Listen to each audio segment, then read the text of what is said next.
Goeiedag geliefdes, dis wonderlik om weer saam met u te wees en ek groet u weer in die naam van ons Here Jesus Christus. Ons is besig met die boek Titus en ons staan vandag stil daar by die 5de vers van Titus, maar ek gaan vir u net so 'n bietjie die agtergrond weer gee. U sal onthou hoe Paulus homself bekend gestel het as 'n diensknegt van God en apostel van Jesus Christus. En hierdie apostelskap en ook die diensknegt van God te wees en enige gelowige te wees, is weens die geloof wat God vir ons in ons harte gewerk het, dat ons geloof in God gestel het en in Jesus Christus as ons saligmaker. Toe het hy vir hulle bevestig dat God het aan ons die ewige lewe gegee, en stel hy dit so mooi, God wat nie kan lieg nie, van ewigheid aan ons beloof het. Hy het ook die gestelling gemaak op die regte tyd. Toe God het bestem het God hom toegelaat om die evangelie te verkondig en dat die mens die verlossing ontvang het, en dit is so mooi as hy sê, God ons verlosser. En dan het hy seënspreuke of seënwense aan Titus toegevoeg. Hy het gesê, genade vir jou, barmhartigheid en vrede van God die Vader en die Here Jesus Christus ons verlosser. Ek het laas vir u daarop gewys dat hy hierdie verlossing plaas tussen God en die Here Jesus Christus, omdat die totale drie-eenheid betrokke is by u en my redding.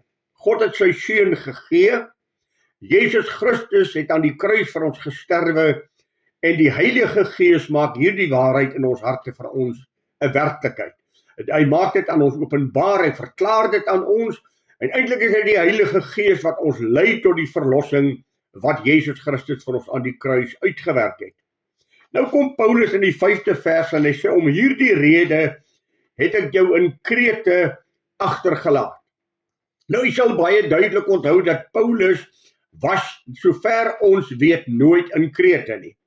Hy het daar verbygegaan, Handelinge 27:28, die boot wat op pad na Rome toe was, u ken die hele skipbreek verhaal, wou hulle by Krete aangaan, het hulle aangemoedig om by Krete te stop, maar hulle het verbygeseil en die wind het hulle verbygewaai, en uiteindelik het hulle skipbreek gelei op 'n plek, maar nie by Krete self nie. So hoe dit gebeur het, dat Paulus sê, ek het jou in Krete agtergelaat, het ons geen geskiedkundige bewys om te sê wanneer Paulus daar was nie, maar dat dit wel so is, of dat Titus van Krete afgekom het, en Paulus in die tronk besoek het, en Paulus vir Titus met die woord van God verkondig het, en toe vir hom 'n opdrag gegee het. En hierdie opdrag was, dat jy nog verder sou regmaak, wat oorgebly het, en van stad tot stad, ouderlinge sou aanstel, soos ek jou beveel het. Paulus het vir Titus 'n opdrag gegee, en hierdie opdrag was gewees, dat jy van stad tot stad sal gaan ouderlinge aanstel, en dan gebruik hy die woorde, sal regmaak dit wat nog oorgebly het. Met ander woorde, daar was sekere regstellings wat nog in Krete gedoen moet word, in die gemeentetjie gedoen moet word, en dat die gemeentetjie of die nuwe bekeerlinge wat daar is in God gevestig sal word. Wat hierdie regstelling aanbetref, weet ek nie. Dit kan wees geestelike leiding, geestelike opvoeding, geestelike onderrig wat hy moes gee, en die nuwe bekeerlinge wat daar kom, geestelik moet versterk. Dit kan dit wees waarna die apostel Paulus verwys het. Of dit kan wees met die administrasie en die konstruksie van 'n nuwe gemeente, dat die ampte en die regstelling van die orde in 'n gemeente sal reg plaasvind. Gaan maak reg wat nog gedoen moet word. Evangelie is verkondig, mense het die Here aangeneem, maar nou moet jy struktuur gaan vorm en moet jy hierdie gemeentetjie vestig, dat hulle geestelik kan groei. Hoe doen hy dit? Dat jy van stad tot stad se ouderlinge sal aanstel. En hierdie ouderlinge wat aangestel word, geliefdes, is van kardinale belang vir 'n gemeente, 'n leier. En hierdie leier in die gemeente wat ouderling genoem word, moet hoofsaaklik daartoe toesien dat die mense geestelik bedien en geestelik onderrig word. Dit is die primêre werk van 'n leraar. Dit is die primêre werk van die ouderling hier, waarvan hy praat, dat hierdie mense geestelik toegerus sal word. Nou, vir my persoonlik, as ek daarna kyk en ek dit ontleed vanuit hierdie gedeelte, dan moet daar vanuit die gemeente, vanuit die bekeerlinge wat plaasgevind het, moet daar 'n geestelike leier geïdentifiseer word. Met ander woorde, kyk tussen die mense daar rond, kyk na iemand wat jy sien dat die salwing van God op hom rus, en dat hy geestelik die res van die gemeentetjie sal onderrig en kan dra. Uit eie geleedere. Weet jy, ek het toch al 'n redelike sterk gevoel daaroor in my eie persoonlike lewe, dat mense nie van buite af na 'n gemeente beroep hoort te word nie. Elke gemeente behoort binne hulle self iemand te ontdek wat geestelike leiding gee, wat jy onderskei, en sê die hand van die Here is op hierdie persoon. Nou wanneer hy praat van ouderlinge, dan is dit nie noodwendig so nie, maar dit klink vir my, dit is meer 'n senior man. Dis meer 'n mens wat al so 'n bietjie geestelike onderrigting ontvang het, bietjie die jare gestap het, as ek dit so kan stel, en menseverhouding en ook die lewe leer ken het.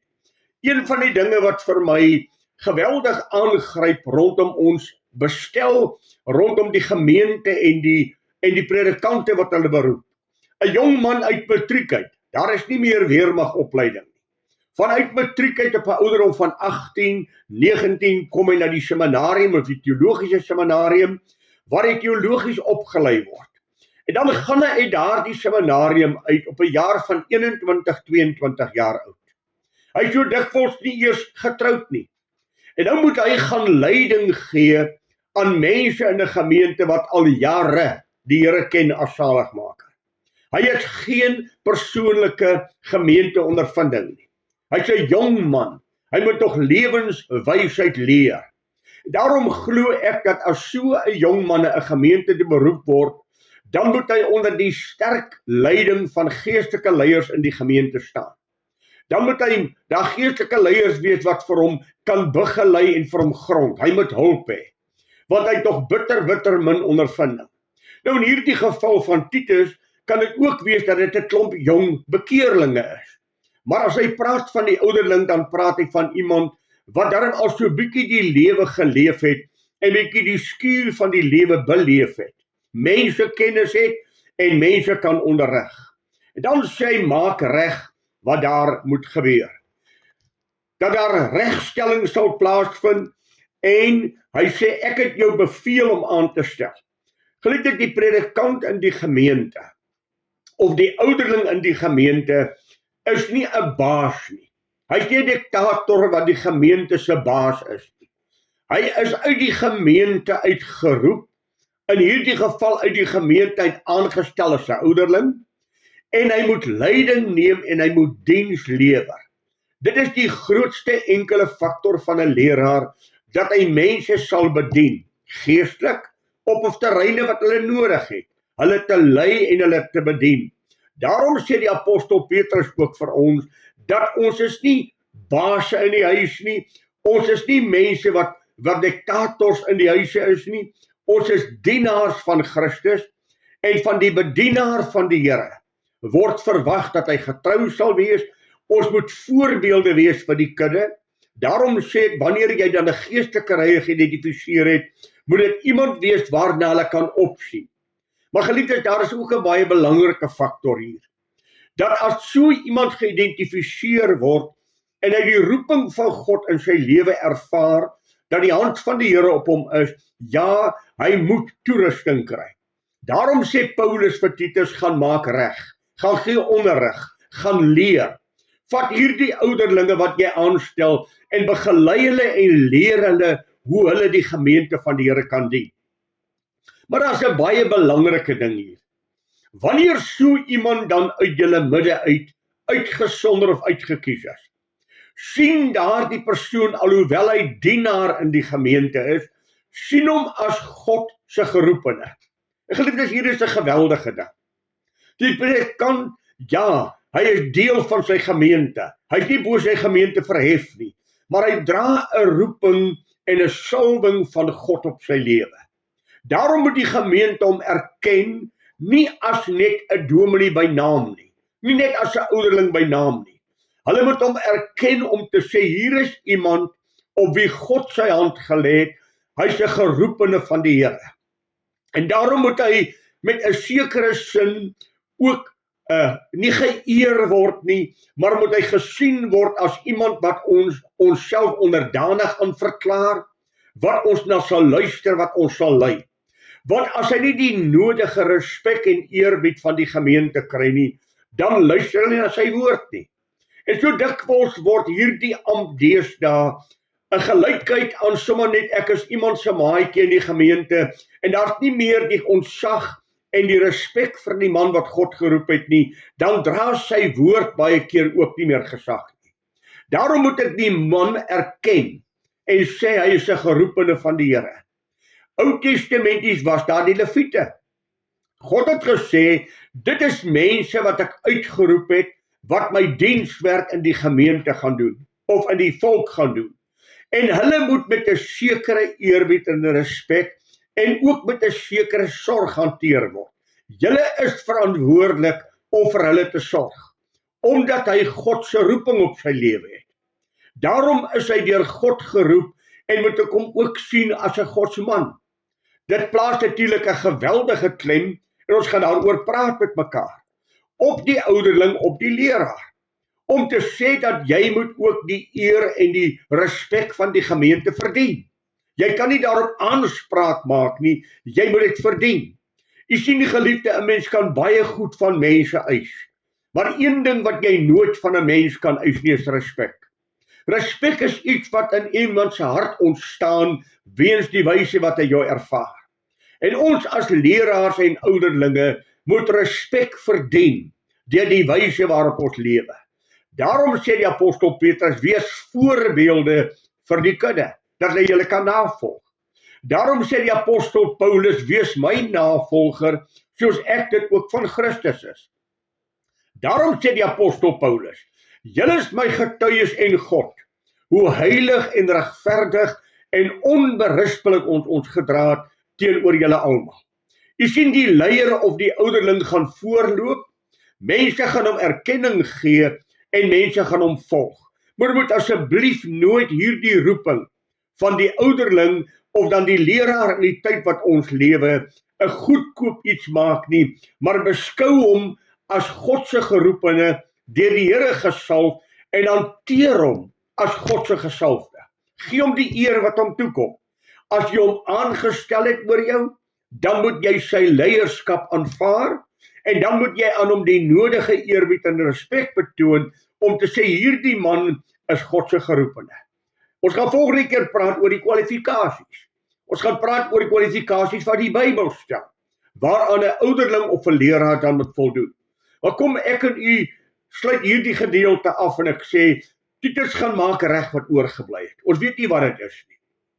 Stel ouderlinge van stad tot stad aan, dat hulle die gemeentetjies kan lei. Kom ek en u sluit hierdie gedeelte af en sê, bid vir jou predikant. Vra die Here om jou predikant te seën, vra die Here om te salf, en kyk na hom en bid vir hom as God se man, wat God se woord moet spreek. Geliefde, dit is 'n geweldige verantwoordelikheid, om Sondag in die kansel te staan en te sê, so sê die Here, en dan die woord wat ek by God in die week ontvang het, aan die gemeente te bring. Dit is 'n geweldige verantwoordelikheid om mense geestelik toe te rus, want mense volg my na, en die wyse wat ek voor hulle lewe, en die pad wat ek vir hulle aandui, lei dit hulle na 'n heilige verhouding met God, gee dit vir hulle eerbied vir God en respek vir God. Ons gaan kyk na die kwalifikasies, maar bid vir jou leraar, en mag die Here vir julle in julle groepie, sal binne julle huis, mag die Here vir julle ryklik seën, en mag julle God op 'n besondere manier belewe. 'n Baie mooi dag vir u, en die Here seën vir u baie ryklik. Goeiedag vir u.